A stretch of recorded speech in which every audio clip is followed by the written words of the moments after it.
개장 전 시장에 영향을 줄 수 있는 뉴스들만 모아서 확인해 보겠습니다. 뉴스 보고 전략 정비하는 시간, 월요일은 세 분과 함께 해볼게요. 야천투자연구소 남인호 소장, LNS홀딩스 김선영 대표, FI리서치 한용희 수석 수고해 주시겠습니다. 어서 오세요. 네, 안녕하세요. 자, 그럼 투자 뉴스 확인해 보고 오시죠. 삼성전자가 폴더블 폰의 출시 이후 3년 만에 누적 판매량이 1,000만 대를 돌파했다고 밝혔습니다.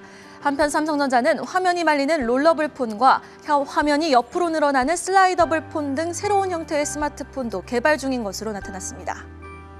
LG전자는 올레드 TV가 97인치 크기가 한계로 보고 그 이상의 크기는 만들지 않을 것이라고 밝혔습니다. 한국경제신문이 입수한 한전의 재정 건전화 계획에 따르면 한전은 고강도 자구안을 통해 올해부터 2026년까지 14조 2,501억 원의 재무 건전화를 추진할 방침입니다. 헬릭스미스는 유전자 치료제 후보 물질 엔젠시스의 루게릭병에 대한 임상 이상 결과 주 평가지표인 안전성이 확인됐다고 밝혔습니다. 상하이 컨테이너 운임지수가 일주일 새 10% 가까이 하락하며 16개월여 만에 3,000선 밑으로 내려왔습니다. 한국항공우주연구원은 한국천 궤도선 다누리의 2차 궤적 수정 기동이 최종 성공했음을 확인했다고 밝혔습니다.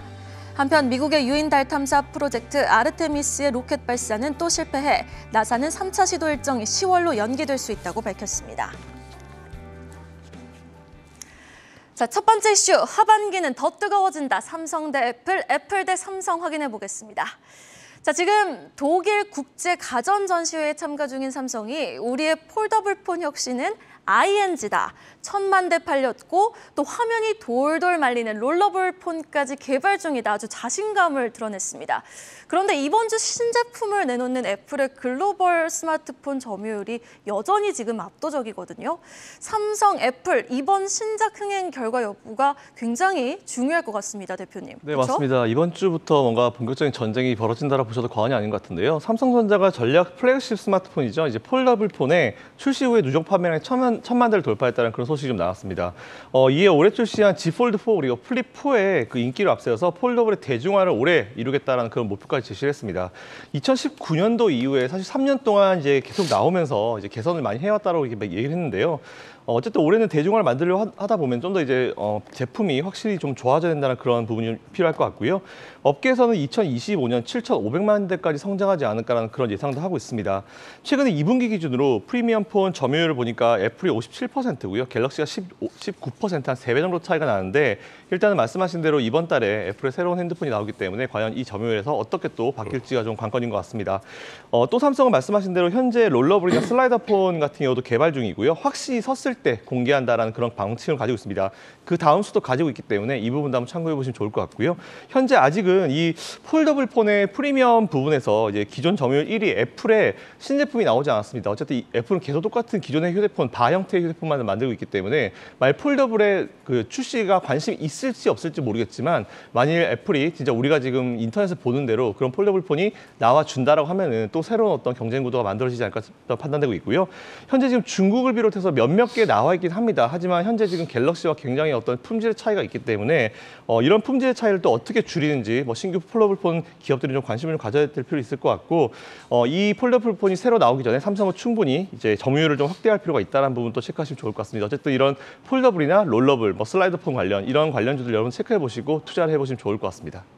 네, 지금 보면은 삼성과 애플 호황제가 하나씩 있는 것 같아요.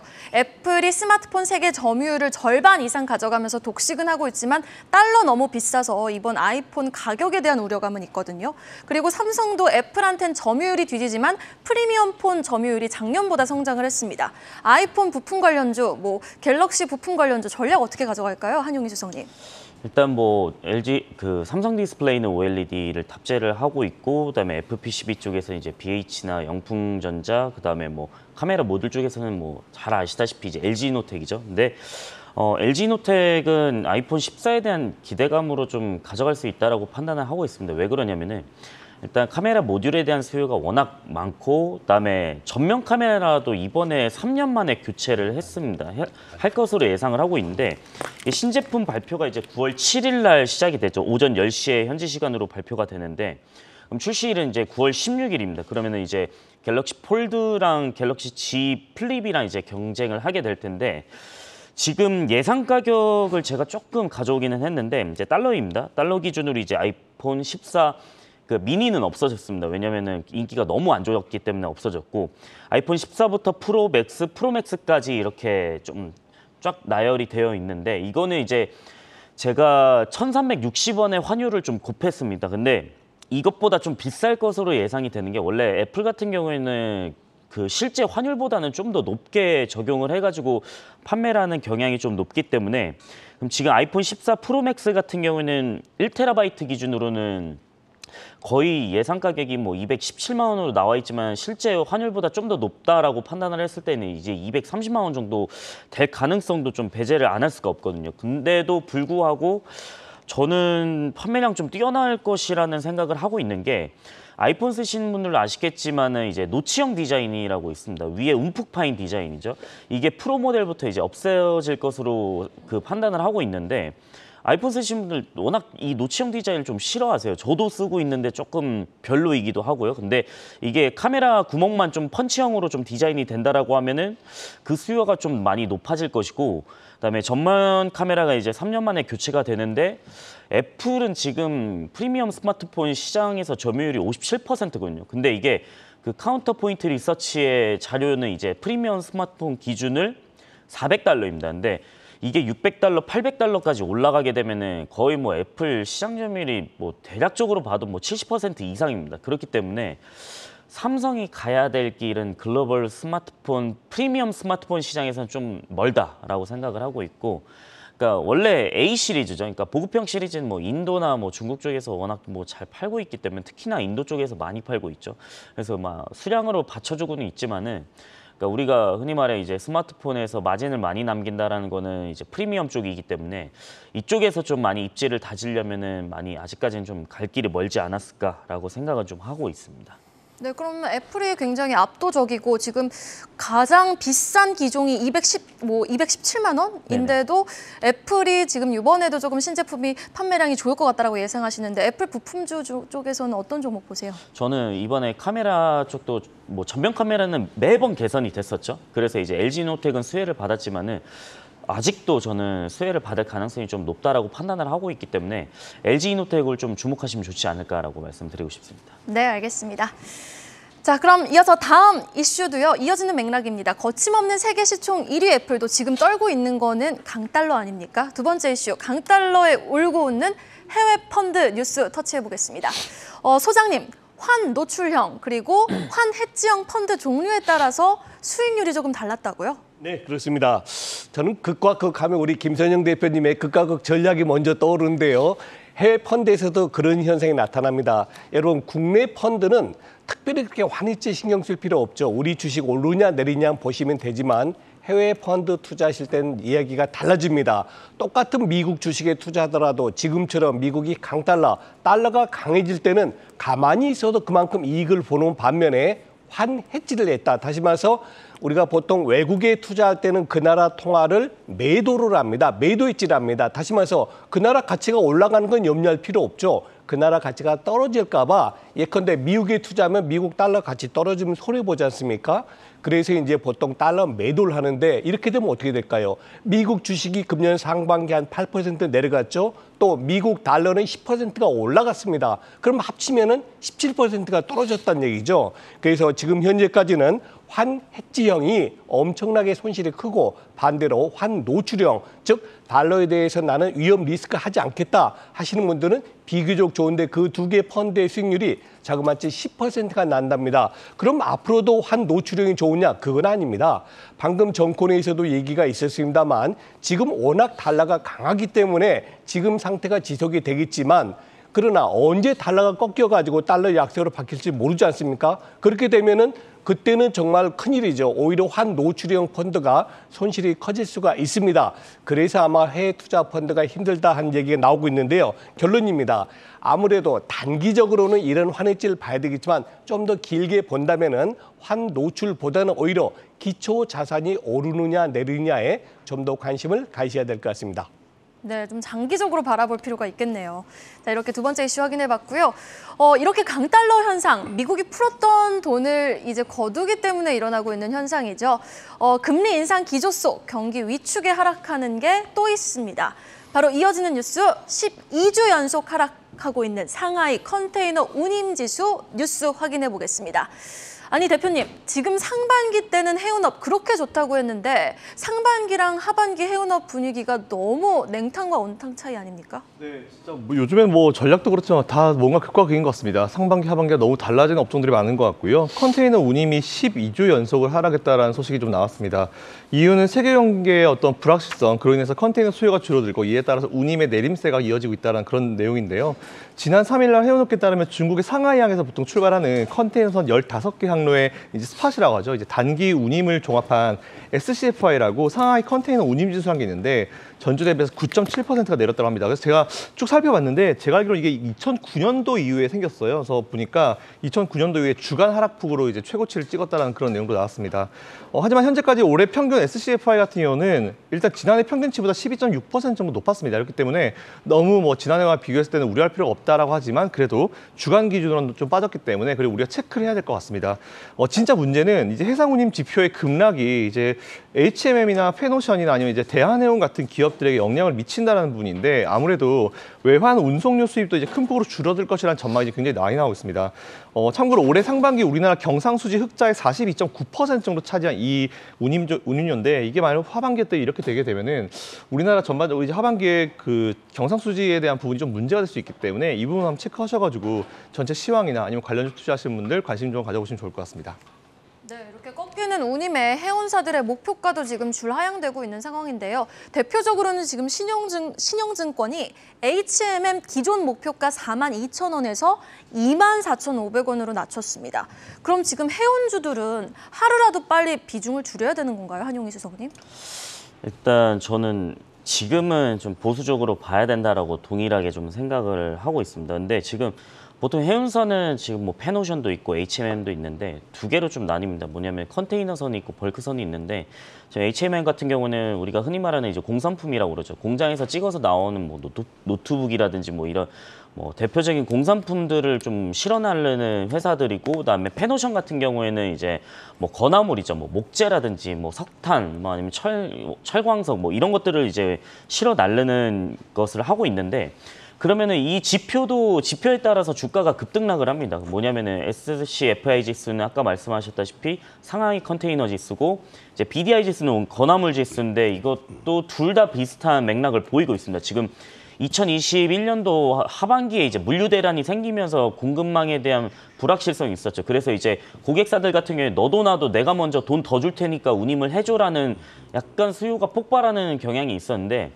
물류 대란이 좀 많이 줄어들고 나서는 지금 운임 지수가 많이 꺾이고 있습니다. 그러면은 가격을 많이 못 받는 거겠죠. 그래서 지금 실적에 대한 것도 목표 주가에 대한 것도 많이 내려와 있지만은 저는 보수적인 전략은 맞기는 합니다. 근데 여기서 추가적으로 그 주가가 더 많이 떨어졌을 때 HMM 기준으로는 더 많이 떨어졌을 때는 이것 좀 너무 심한데라는 생각이 들더라고요. 왜 그러냐면 지금 HMM 시총이 10조 정도 됩니다. 근데 이번 연도 컨센 기준으로 봤을 때 영업이익이 10조 정도 나오거든요. 근데 아니 1년 만에 이렇게 시총을 다 벌어들일 수 있는 정도의 수준인데 그러니까 지금 수준은 아닙니다. 그러니까 2만 원 후반대, 그러니까 2만 원 초반대보다 훨씬 더 내려왔을 때라고 하면은 이거는 가격적인 메리트가 있을 수도 있을 것 같은데라는 생각이 드는 거죠. 그렇기 때문에 가격적인 거는 한번 만 원 중후반대까지는 한번 보시면 좋지 않을까라는 생각을 하고 있고요. 이거는 또 앞으로의 상하이 컨테이너 지수에 따라서 또 달라질 수가 있기 때문에 그 부분을 체크하시면서 좀 대응하시면 좋지 않을까라고 말씀드리겠습니다. 네, 좀 유동적으로 전반적으로 대응을 해가면서 바라봐야 될 부분인 것 같네요. 자, 이렇게 해운업 부분 터치해봤고요. 이렇게 하향 곡선을 그리고 있는 해운업이 있다면은 그 반대로 상향 곡선을 그리고 있는 산업이 있습니다. 이어지는 뉴스는요. 나이스 샷! 늘어나는 골프 인구, 골프존의 매력도 한번 확인해 보겠습니다. 기사를 봤는데요. 국민 10명 중에 1명이 골프를 친다고 합니다. 소장님도 라운딩 나가십니까? 네, 그렇습니다. 자, 사실 시청자 여러분, 10년, 20년 전만 해도 골프하면 가장 먼저 떠오르는 게 뭐죠? 장년층이, 그리고 좀 비싼 운동이다 이런 느낌인데요. 사실 몇 년 전부터, 특히 코로나 이후 2020년도부터는 꼭 골프로 그렇게 장년층 혹은 비싼 운동이 아니다라는 인식이 많이 커지고 있습니다. 지금 주변에 청년분들, 20대, 30대의 젊은 골퍼들이 많이 생기고 있습니다. 사실 어떻게 보면 골프란 것이 반드시 필드 나가서, 물론 필드 나가면 좋죠. 그러나 필드 나가서 치는 것만이 골프는 아니지 않습니까? 그 필드에서 느끼는 어떤 잔디를 밟으면서 장쾌함, 호쾌함 그런 건 없지만 그 나름 스크린 골프에서도 굉장히 오밀조밀하고 전략을 잡을 수 있습니다. 자, 그래서 이 골프전이 지난 2020년도에 주가가 6만 8천 원대였는데요. 금년 초에는 자그마치 18만 원, 3배가 올랐습니다. 굉장히 좋았죠. 그런데 금년 초에 해외여행 자유화 소식이 전해지면서 다시 주가가 하락했습니다. 18만 원대에서 12만 원대까지 내려갔다가 지난 주말에 자그마치 하루에 4% 올랐습니다. 왜 그렇게 급등했을까요? 바로 실적 호전이기 때문입니다. 지금 예상되는 3분기 실적이 전년 동기에 비해서 20%가 더 올라갔고요. 아마 이 유료 회원들인 것 같은데요. 작년만 해도 330만 명의 회원이 금년에 400만 명으로 증가를 했고요. 퍼를 보니까 굉장히 저평가받고 있어요. 지금 골프전의 퍼가 6배인데요. 지난 5년 동안 평균 퍼가 15배입니다. 그러니까 평균보다 굉장히 저평가되고 있다는 거죠. 또 목표 주가 지금 23만 원 나오고 있는데 오늘 주가 14만 원이면 반드시 목표 주가는 가는 것이 아닙니다만 그래도 목표 주가 대비해서 거의 60% 이상 할인받고 있다라고 말씀드리겠습니다. 네. 자, 그러면 한용희 수석님도 지금 골프존 가격 싸다고 생각하십니까?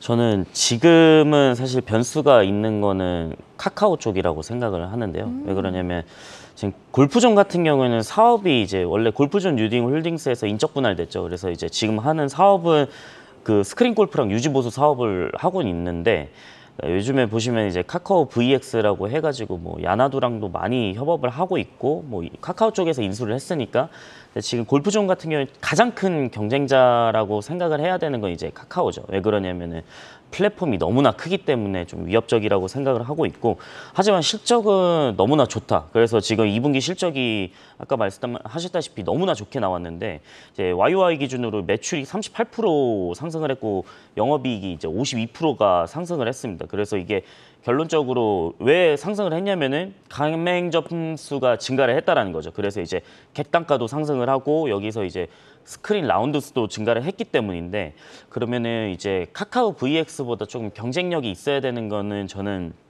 GDR 쪽이라고 생각을 합니다. 왜 그러냐면 지금 골프존은 아카데미랑 연습장에 대한 좀 많은 힘을 싣고 있기 때문에 결국에는 여기서 또 어떻게 보면 유료 결제 회원들을 받을 수 있는 좀 역량이 생기지 않을까라고 생각을 하고 있고 그다음에 여기서 카카오 VX가 많이 치고 나온다. 그러면 가맹 점수를 많이 늘린다라고 하면은 그때는 조금 보수적으로 바라봐야 되지 않을까라고 생각을 하고 있습니다. 네, 카카오가 추후 변수가 될 수 있다라고 정리를 해주셨습니다. 자, 그럼 이렇게 하반기 실적이 기대되는 골프존 확인해 봤다면요. 이번에는 하반기 산적한 이벤트 일정 매매가 가능한 섹터로 넘어가 보겠습니다. 제약바이오 섹터 소식 체크해 보겠습니다. 이번 주 금요일부터 유럽 종양학회가 개막을 하면서 레고캠바이오, ST큐브, HLB 주가에 지금 이목이 쏠려 있거든요. 그런데 주말 사이에는 또 대표님, 헬릭스미스 이슈가 나왔네요. 맞습니다. 바이오주 관련 얘기 2개 준비해봤습니다. 헬릭스미스랑요, SK 바이오사이언스 관련 준비해봤는데 헬릭스미스 먼저 얘기 한번 해보시죠. 잘 아시는 대로 유전자 치료제입니다. 후보 물질인 엔젠시스의 루게릭병에 대한 임상 결과가 이제 주평가 지표인 안정성이 확보됐다라고 이제 2일날 공시했습니다.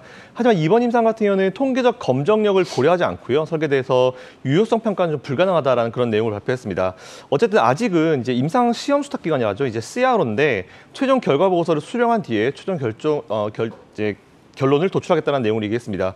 그리고 SK 바이오사이언스 얘기 한번 해볼게요. 이제 관련 주도로 이제 개발되고 있는 국산 1호 코로나 백신 품목 허가가 가능하다는 그런 결과가 나왔습니다. 최종 점검위원회에서 마지막 절차만 남겨둔 상황인데 오미크론에서도 어느 정도는 이제 항체 형성 효과가 나온다고 합니다. 일단 뭐 개발부터 완제품까지 우리나라에서 모든 거를 시작해서 모든 것을 끝내는 그런 첫 번째 이제 백신이 될 것 같은데 또한 SK바이오사이언스가 코로나 백신에 집중하면서 독감 백신을 생산을 안 한 사이에 이제 G300 녹십자 같은 경우가 올해 전체 독감 백신의 60% 물량을 공급하면서 독주 체제를 구축할 것이다라는 이런 얘기가 나왔습니다. 이에 따라서 헬릭스미스 그리고 SK바이오사이언스 그리고 GC 녹십자 이 세 가지 종목 한번 여러분들 관심 가져보시고 투자해 보시면 좋을 것 같습니다. 네, 꼭 이벤트 일정 학회 매매가 아니더라도 이 세 가지 종목에 대한 관심 좀 필요해 보일 듯합니다. 자, 그럼 마지막 소식. 그래서 최근 시장의 트렌드, 최근 자금은 어디에 쏠리고 있냐? 뉴스를 통해 확인해 보겠습니다. 올해의 키워드를 정해보자고 하면 불확실성이 아닐까 싶습니다. 러시아 전쟁으로 시작했던 한 해가 11월 중간 선거로 이어지면서 변수의 변수가 반복되고 있는데요. 올해는 시장이 예단의 영역을 넘어서 대응의 영역인 것 같은데 그래서 이쪽에 관심이 높다고요, 소장님? 네, 그렇습니다. 지금 이희수 앵커님이 말씀 주신 대로요. 주식시장은 말 그대로 불확실성의 시장 같습니다. 그런데 여러분, 확실한 시장도 있습니다. 그게 바로 지금 소개해드릴 배당이 되겠습니다.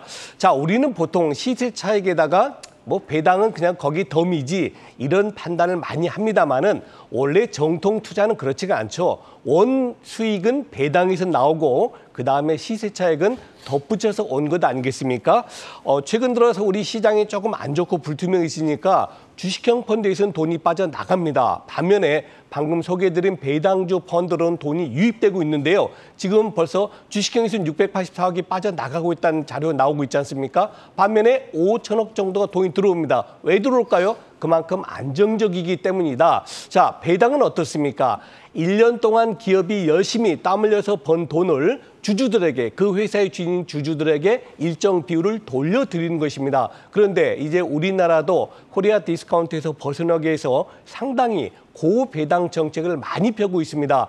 벌써 이제 과거에는 1년에 한 번씩 배당했다가 지금은 웬만큼 좋은 회사들은 분기에 한 번씩, 삼성전자 같은 경우는 1년에 4번 배당하지 않습니까? 이런 현상이 정착되고 있다는 말씀 드리겠습니다. 자, 결론입니다. 그러면 배당은 아무 때나 해도 됩니까? 아닙니다. 지금같이 주가가 많이 내려갔을 때 특히 9월, 10월, 11월, 12월 4달 중에서요. 가장 좋은 것은 9월하고 10월 같습니다. 왜냐하면 11월, 12월 되면요. 이미 주가가 올라버려요. 배당 5%, 6% 준다는데 누가 안 사겠습니까? 그래서 지금처럼 주가가 조금 조정 보일 때가 배당에는 가장 좋은 시기다라고 말씀드리겠습니다. 네, 그러면은 추석이 껴있는 이번 주입니다. 추석 전인데 지금 9월 초 현재 시점에서 배당주 전략은 ETF든 직접 금융사 직접 투자든 어떻게 좀 가져가는 게 가장 현명한 방법일까요? 한용희 수석님. 일단 전통적으로 이제 배당주 같은 경우에는 작년 결산 기준, 그러니까 지금 기준으로 봤을 때는 21년도 12월 기준으로 배당 준 금액을 이제 계산을 하면은 지금 현재 주가로 계산하면 이제 배당 수익률이 계산이 되는데 이건 조금은 제가 볼 때는 후행성 지표라고 생각을 해요. 그래서 조금 이번 연도 배당을 많이 주겠다라고 생각을 좀 예상을 할 수 있는 기업을 좀 뽑아보자면 첫 번째 조건은 꾸준히 배당 성향이 좋은 기업들. 그다음에 두 번째로는 이 기업이 작년 대비, 그러니까 작년이라고 하면 21년도죠. 21년도 대비해가지고 22년도에 돈을 더 많이 벌 것인가를 좀 추측을 해야 되는데 지금 배당 수익률 상위 종목들을 보시면은 보통은 이제 금융주나 증권주가 되겠죠. 근데 다들 실적이 전년 대비 해가지고 그렇게 썩 좋지는 못합니다. 그렇기 때문에 주가도 지금 배당을 많이 주니까 들어가자 이런 것보다는 좀 지켜보는 성향이 좀 많은 것 같은데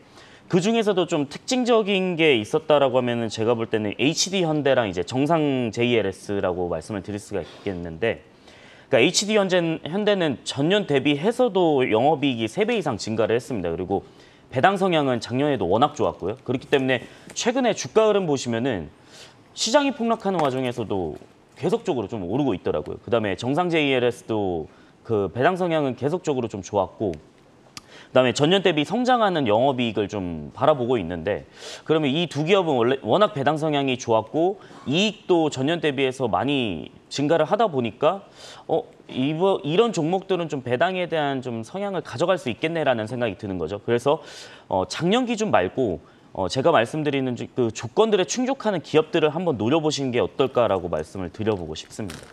네, 알겠습니다. 두 종목도 배당 관련해서 꼽아주셨습니다.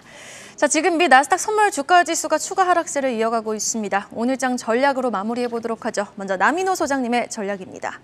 네, 최근 들어 우리 시장에서 가장 큰 악재로 꼽힌 두 가지가 있죠. 바로 우리 원화 가치의 하락, 그리고 미국 시장의 하락입니다. 그런데 이런 요소는 오늘 하루 바로 바뀌지 않을 것 같습니다. 우리 원달러는 1360원대에서 고공행진하고 있고요. 미국 주가 지난 주말에 또다시 장중에 플러스 내다가 또 끝판에는 마이너스로 마감됐습니다. 자, 그렇다고 해서 무조건 부정적으로 보느냐? 저는 그렇지 않습니다. 왜 그러냐면요.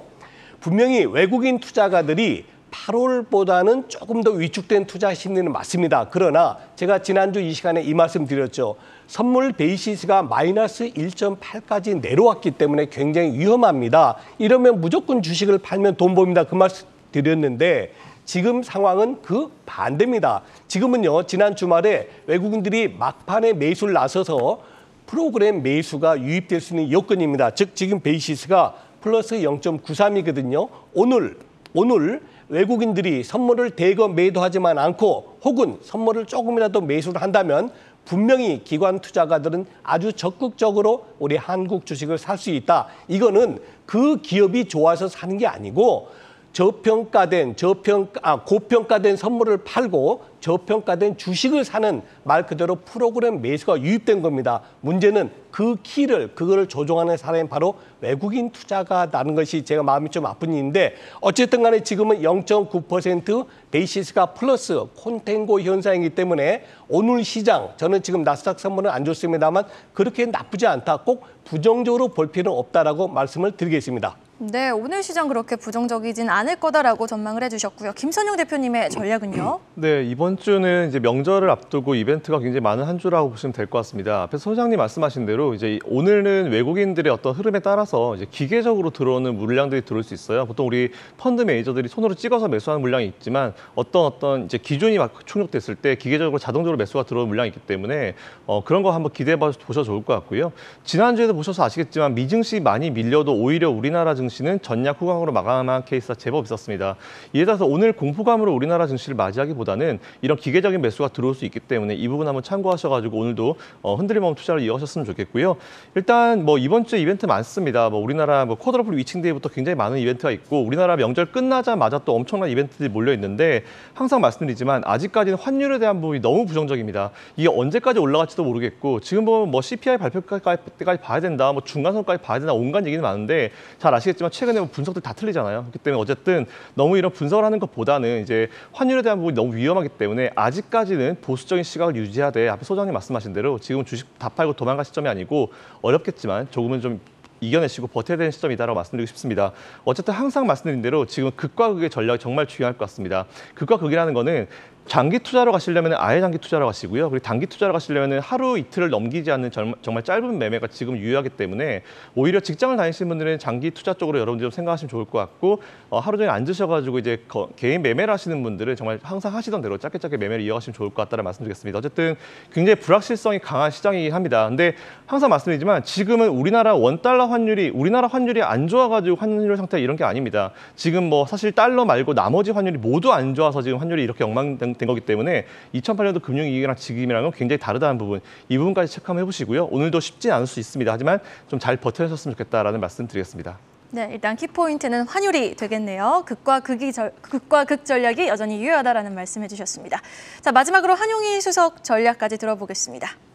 저는 오늘 시장 이번 주는 좀 힘들 거라고 생각을 하고 있는 이유가 9월 13일까지 이제 8월 CPI 발표 날이죠. 이때까지는 조금 눈치 보기 장세를 이어질 텐데 거기서 이제 지난주 금요일 날 미국 증시가 갑자기 좀 돌아서는 바람에 우리나라 증시도 이번 주는 좀 쉽지는 않을 것이다라고 생각하고 있고 오늘은 이제 미국 노동자의 휴장이죠. 그렇기 때문에 조금 변동성이 좀 더 나올 수 있다라고 생각을 해요. 왜 그러냐면은 지금 달러 지수가 109포인트를 완전히 넘어서 버렸기 때문에 완전히 강달러 기준입니다. 제가 봤을 때는. 그렇기 때문에 지금 당장은 좀 보수적인 전략을 좀 가져가시면 좋겠다라고 말씀을 드리겠고 9월 13일까지는 좀 보수적으로 바라보시면 좋지 않을까. 그 이후에 만약에 투자를 하신다라고 하면은 8월 CPI 발표하고 나서 좀 예상치 하회를 하게 된다라고 하면은 그때 좀 긍정적인 지표가 나온다라고 했을 때는 그때 공격적으로 투자하시는 게 낫지 않을까라고 생각을 하고 있습니다. 네, 그러면은 9월 13일 물가지표 발표 전까지는 조금 보수적으로 지켜보자라는 말씀으로 좀 정리를 해주셨습니다.